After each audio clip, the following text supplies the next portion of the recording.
ಆಶೀರ್ವಾದ ಮಾಡಿದಿರುತ್ತೇವೆ. ಆಮೇಲೆ ಹಲ್ಲೆಲೂಯಾ. ಕರಗತ ದೇವರಿಗೆ ಮಹಿಮೆ ಪಡಿಸೋಣ.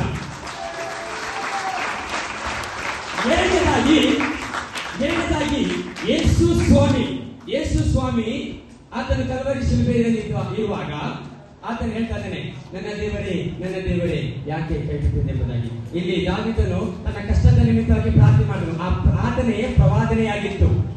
ಕರ್ತನಾದ ಯೇಸು ಕ್ರಿಸ್ತನು ಶಿಲುಬೆಯ ಮೇಲೆ ಹೇಳ್ತಾ ಇದ್ದಾನೆ, ನನ್ನ ದೇವರೇ ಯಾಕೆ ಕೈಬಿಟ್ಟೆ ಎಂಬುದಾಗಿ. ಹಾಗಾದ್ರೆ ದಾವೀದನು ಕಷ್ಟದ ನಿಮಿತ್ತವಾಗಿ ಪ್ರಾರ್ಥನೆ ಮಾಡ್ತಾರೆ. ಯೇಸು ಸ್ವಾಮಿ ಯಾವ ರೀತಿ ಪ್ರಾರ್ಥನೆ ಮಾಡ್ತಾರೆ, ಯಾತಕ್ಕಾಗಿ ಈ ಮಾತು ಕಲ್ವಾರಿ ಶಿಲುಬೆಯಲ್ಲಿ ಹೇಳಿದ್ರು? ಆಮೇಲೆ ಇದನ್ನು ಜಾಗೃತಿಯವರಾಗಿ ತಿಳಿದುಕೊಳ್ಳೋಣ. ಯಾಕೆಂದ್ರೆ ಯೇಸು ಈ ಮಾತುಗಳನ್ನು ಆ ಶಿಲುಬೆ ಮೇಲೆ ಯಾಕೆ ಹೇಳಿದ್ರು ಗೊತ್ತಾ? 33 ವರ್ಷ ದೇವರು ನನ್ನೊಂದಿಗೆ ಒಡಂಬಡಿಕೆಯಾಗಿದ್ರು, ನನ್ನ ಜೊತೆ ಮಾತಾಡ್ತಾ ಇದ್ರು, ನನ್ನೊಂದಿಗೆ ಇದ್ರು. ಆತನ ಸ್ವರ ಕೇಳ್ತದೆ. ನಾನು ಪ್ರಾರ್ಥನೆ ಮಾಡುವಾಗೆಲ್ಲ ದೇವರು ನನಗೆ ಜೊತೆ ಇರ್ತಾ ಇದ್ರು, ಮಾತಾಡ್ತಾ ಇದ್ರು. ನಾವು ತಂದೆ ಒಂದಾಗಿದ್ದೇವೆ. ಹಾಗಾಗಿ ಈ ಮರಣದ ಅವಸ್ಥೆಯಲ್ಲಿ ದೇವರು ಹಲ್ಲೆಲೂಯಾ, ದೇವರು ನನ್ನಿಂದ ದೂರ ಆಗಿದ್ದಾರೆ. ನನ್ನಿಂದ ಸಂಬಂಧವನ್ನು ಬಿಟ್ಟು ನನ್ನಲ್ಲಿರುವಂತಹ ಸಂಬಂಧ ತಂದೆ ಮಗ ಇದ್ದಂತಹ ಆ ರಿಲೇಶನ್ಶಿಪ್ ಅನ್ನು ಕಳೆದುಕೊಂಡಿದ್ದಾನೆ ಎಂಬುದಾಗಿ ಹೇಳಿ ಆತನ ಒಂದು ಪ್ರೀತಿಯನ್ನು ಬಯಸಿ ಹೇಳ್ತಾ ಇದ್ದಾನೆ. ಪ್ರೀತಿಯ ದೇವಜನರೇ, ಹಲ್ಲೆಲೂಯಾ. ಅಯ್ಯೋ, ನಾನು ಸಾಯ್ತಾ ಇದ್ದೇವೆ, ರಕ್ತ ಸುರಿತಾ ಇದೆ, ಮೊಳೆಗಳು ಹೊಡೆದಿದ್ದಾರೆ, ಮುಳ್ಳಿನ ಕೀಟ ಹಾಕಿದ್ದಾರೆ, 39 ಚಳಿ ಹಾಕಿಬಿಟ್ಟಿದ್ದಾರೆ, ನನ್ನ ರಕ್ತ ಸುರಿಸ್ತಾ ಇದ್ದೀನಿ, ನನ್ನ ಕಣ್ಣೀರು ಸುರಿಸ್ತಾ ಇದ್ದೀನಿ ಎಂಬುದಾಗಿ. ಅದೇ ಆ ವಿಷಯಕ್ಕಾಗಿ ಆತನು ಹೇಳಿಲ್ಲ, ದೇವರೇ ಇಷ್ಟು ವರ್ಷ ನೀನು ನಾನು ಒಂದಾಗಿ ಇದ್ದೇವೆ, ಈ ಸಾಯುವ ಒಂದು ಕೊನೆ ಕ್ಷಣದಲ್ಲಿ ನನ್ನಿಂದ ನೀನು ಮುಖವನ್ನು ಮೋರೆ ಮಾಡಿಕೊಂಡಿದ್ದೀಯಪ್ಪ ಎಂಬುದಾಗಿ ಹೇಳ್ತಾರೆ. ನನ್ನ ಸಂಬಂಧದ ದೂರ ಆಗ್ತಿದೆಯಲ್ಲಪ್ಪ ಎಂಬುದಾಗಿ. Hallelujah, hallelujah. ನಮಗೆ ಬರಬೇಕಾದಂತ ದಂಡನೆಯನ್ನು ಯೇಸು ಕ್ರಿಸ್ತನು ನಮ್ಮೆಲ್ಲರ ಪಾಪಗಳನ್ನು ಆತನು ಹೊತ್ತು ಆ ಕಲ್ವಾರಿ ಶಿಲುಬೆಯಲ್ಲಿ ಮರಣ ಹೊಂದ್ತಾ ಇದ್ದಾರೆ. ಅದಕ್ಕಾಗಿ ಆ ಪಾಪದ ನಿಮಿತ್ತವಾಗಿ ಸ್ವಲ್ಪ ಸಮಯ ಮರೆಯಾಗ್ತದೆ. ಅದಕ್ಕಾಗಿ ಯೇಸು ಕ್ರಿಸ್ತನಿಗೆ ಒಂದು ಭಯ, ಅಯ್ಯೋ ನನ್ನ ದೇವರು ನನ್ನ ಮುಖವನ್ನು ಓರೆ ಮಾಡಿಕೊಂಡಲ್ಲ ಎಂಬುದಾಗಿ. ಯಾರ ನಿಮಿತ್ತವಾಗಿ? ನಮ್ಮ ನಿಮಿತ್ತವಾಗಿ, ನಮ್ಮ ಪಾಪಗಳ ನಿಮಿತ್ತವಾಗಿ.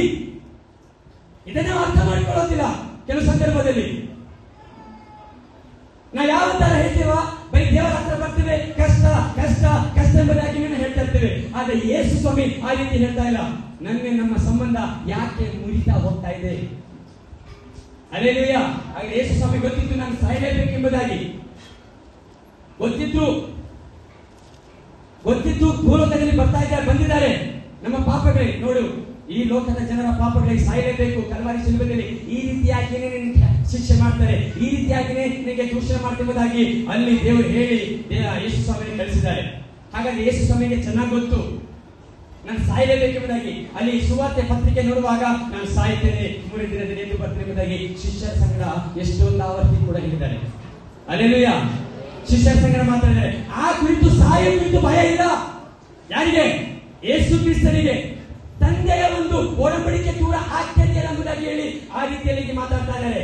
Hallelujah, hallelujah. ನಾವು ನಮ್ಮ ಜೀವಿತವನ್ನು ಪರೀಕ್ಷೆ ಮಾಡಿಕೊಳ್ಳೋಣ. ಪ್ರೀತಿಯ ಸಹೋದರ ಸಹೋದರಿಯರೇ, ನಮ್ಮ ದೇವರೊಂದಿಗೆ ಸಂಬಂಧ ಯಾವ ರೀತಿ ಇದೆ? ಕಷ್ಟ ಬರುವಾಗ ಓಡ್ ಮಾಡ್ಬರ್ತೇವೆ ಅಯ್ಯೋ ಎಂಬುದಾಗಿ. ಕೆಲವು ಸಂದರ್ಭದಲ್ಲಿ ತಪ್ಪು ಮಾಡುವಾಗ ದೇವರು ನನ್ನಿಂದ ದೂರ ಹೋಗ್ತಾ ಇದ್ದಾರೆ, ದೇವರು ನನ್ನ ಜೊತೆ ಯಾಕೆ ಮಾತಾಡ್ತಿಲ್ಲ, ದೇವರ ಪ್ರಸನ್ನತೆ ಯಾಕೆ ಅನುಭವಿಸ್ತಾ ಇಲ್ಲ, ದೇವರು ನನ್ನೊಂದಿಗೆ ಯಾಕೆ ಮಾತಾಡ್ತಿಲ್ಲ ಎಂಬುದಾಗಿ ಯಾವತ್ತಾದ್ರೂ ನಾವು ಅನ್ಕೊಳ್ತಾ ಇದ್ದೀವಾ? ಹಲ್ಲೆಲೂಯಾ. ಕೆಲವರು ಸೇವಕರು ದೊಡ್ಡ ಸೇವಕರು ಬಂದು ದೊಡ್ಡ ಒಂದು ಪ್ರವಾದಿಗಳು ಬಂದು ದೇವರ ಜೊತೆ ಮಾತಾಡ್ತಾರೆ, ಹೀಗಂತ ಮಾತಾಡ್ತಾರೆ ಎಂಬುದಾಗಿ ಹೇಳಿದ್ರೆ ನಾವು ಸಂತೋಷ ಚಪ್ಪಾಳೆ ಮಾಡ್ತೇವೆ. ಅವರು ಪ್ರವಾದಿ, ಅವರು ದೊಡ್ಡ ಸೇವಕರು, ಅವರು ಪ್ರಾರ್ಥನೆ ಮಾಡ್ತಾರೆ, ಅದಕ್ಕಾಗಿ ದೇವರೊಂದಿಗೆ ಮಾತಾಡ್ತಾರೆ. ನಮ್ಮೊಂದಿಗೆ ನಿಮ್ಮೊಂದಿಗೆ ಹಲ್ಲೆಲೂಯಾ. ಹಾಗಾದ್ರೆ ದೇವರು ಪಕ್ಷಪಾತಿ ದೇವರಲ್ಲ, ಎಲ್ಲರೊಂದಿಗೆ ಮಾತಾಡುವ ದೇವರಾಗಿದ್ದಾನೆ. ಕಾರಣ ಏನು? ನಮ್ಮನ್ನು ಫಲ ನೀಡುತ್ತೆ ಕಾರಣ. ಹಲ್ಲೆಲೂಯಾ. ನಾವು ಇದೆಲ್ಲ ಯೋಚನೆ ಮಾಡಿದ ಆತ್ಮಿಕ ವಿಷಯದಲ್ಲಿ ಅಂತೂ ಚಿಂತನೆ ಮಾಡೋದಿಲ್ಲ. ನನ್ನ ದೇವರಿಗೆ ಹತ್ತಿರವಾಗಬೇಕು, ನನ್ನ ದೇವರಿಂದ ದೂರ ಆಗಬಾರ್ದು, ನನ್ನ ದೇವರ ಸಮ್ಮುಖದಲ್ಲಿ ಇರಬೇಕು, ನನ್ನ ದೇವರ ಪ್ರಸನ್ನತೆಯಲ್ಲಿ ಇರಬೇಕು, ಹಗಲು ಯೋಹನದ ಧರ್ಮಶಾಸ್ತ್ರ ಧ್ಯಾನಿಸಬೇಕು, ವಾಕ್ಯ ಓದಬೇಕು, ವಾರಕ್ಕೆ 2 ಸಲ ಆದ್ರೂ 3 ಸಲ ಆದ್ರೂ ಉಪವಾಸ ಇರಬೇಕು. ಅಟ್ಲೀಸ್ಟ್ ವಾರಕ್ಕೆ 1 ದಿನ ಆದ್ರೂ ವೈಯಕ್ತಿಕವಾಗಿ ಉಪವಾಸ ಮಾಡಿ ದೇವರ ಸಂಬಂಧದಲ್ಲಿ ಜೀವಿಸಬೇಕು ನಾವು. ಹಲ್ಲೆಲೂಯಾ. ನಮ್ಮ ಜನರಿಗೆ 24 ಗಂಟೆ 48 ಗಂಟೆ ಎದ್ದು ತಿಂತಾನೆ ಇರ್ತಾರೆ. ಉಪವಾಸ ಮಾಡ್ತಾರೆ ಅಂದ್ರೆ ಭಯ, ಎಲ್ಲಿ ಗ್ಯಾಸ್ಟ್ರಿಕ್ ಆಗ್ಬಿಡತ್ತೋ, ಎಲ್ಲಿ ತಲೆನೋವತ್ತೋ, ಆಮೇಲೆ ಸುಮ್ಮನೆ ನೆಪಗಳು. Amen, hallelujah. ಪ್ರೀತಿಯ ದೇವಜನರೇ, ಇವತ್ತು ನಾವು ದೇವರ ಸಂಬಂಧವನ್ನು ಬೆಳೆಸಿಕೊಳ್ಳೋಣ. ಯೇಸು ಸ್ವಾಮಿ ಹೇಳಿದ ಹಾಗೆ. Amen, hallelujah. ಕೆಲವರು ನೋಡ್ತೀವಿ, ಕೆಲವರು ಬರ್ತಾರೆ, ವಾರಕ್ಕೆ ಒಂದೇ ಸಲ ಬರ್ತಾರೆ ಸಭೆಗೆ. ಅವರ ಜೀವಿತ ಹೇಗಿರುತ್ತೆ ಅಂತ ದೇವರೇ ನೋಡ್ಕೊಳ್ತಾರೆ, ಯಾವ ರೀತಿ ಜೀವಿಸ್ತಾ ಇದೆ ಎಂಬುದಾಗಿ. ಹಲ್ಲೆಲೂಯಾ. ಇವತ್ತು ತೀರ್ಮಾನ ಮಾಡೋಣ. ಯೇಸು ಸ್ವಾಮಿ ಹೇಳಿದ್ದಾನೆ, ಸ್ವಾಮಿ ದೇವರೇ, ನನ್ನ ದೇವರೇ, ಯಾಕೆ ಬಿಟ್ಟಿದ್ಯಾ? ಯಾಕೆ ಮುಖ ಓರೆ ಮಾಡ್ಕೊಳ್ತಾ ಇದೀಯಾ?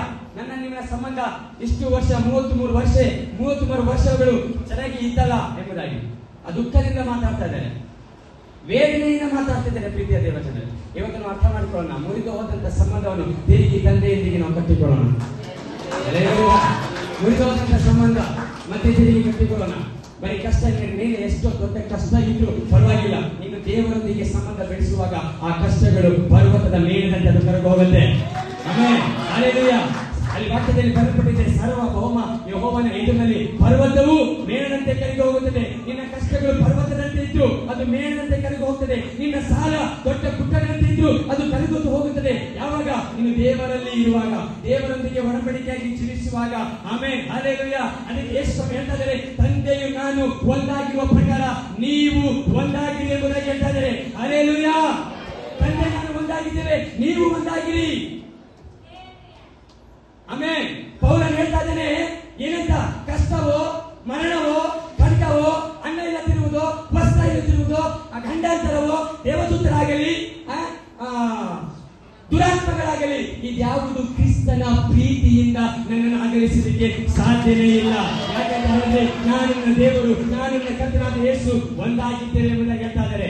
Amen, hallelujah. ಕಷ್ಟ ಬರಲಿ, ಸಮಸ್ಯೆ ಬರಲಿ, ಹೋರಾಟ ಬರಲಿ, ಮರಣ ಬರಲಿ, ವೇದನೆ ಬರಲಿ, ಹಲ್ಲೆಲೂಯಾ, ಉಪವಾಸ ಬರಲಿ,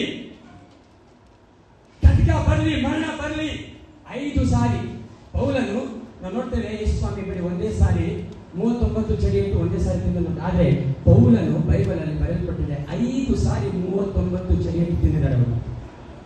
ಆದ್ರೂ ಅಲ್ಲಾಡಿಲ್ಲ, ನನಗೆ ದೇವರೇ ಬೇಕೆಂಬುದಾಗಿ. ಹಲ್ಲೆಲೂಯಾ. ಈ ಪೌಲನು ಯಾರು ಗೊತ್ತಾ? ಅಪೊಸ್ತಲ ಪೇತ್ರ, ಯೋಹಾನ, ಯಾಕೋಬ ಅವರ ಹಾಗೆ ಆ 33 ವರ್ಷ ಜೊತೆಲಿದ್ದವರಲ್ಲ. ಸಭೆಯನ್ನು ಹಿಂಸಿಸಿದವನು, ಕ್ರೈಸ್ತರನ್ನು ಬಾಧಿಸಿದವನು, ಯೇಸು ದೇವರಲ್ಲ ಎಂಬುದಾಗಿ ಹೇಳಿದವನು, ಯೇಸು ಎಂಬುದಾಗಿ ಅವನಿಗೆ ಕೋಪವಿತ್ತು. ಇವನು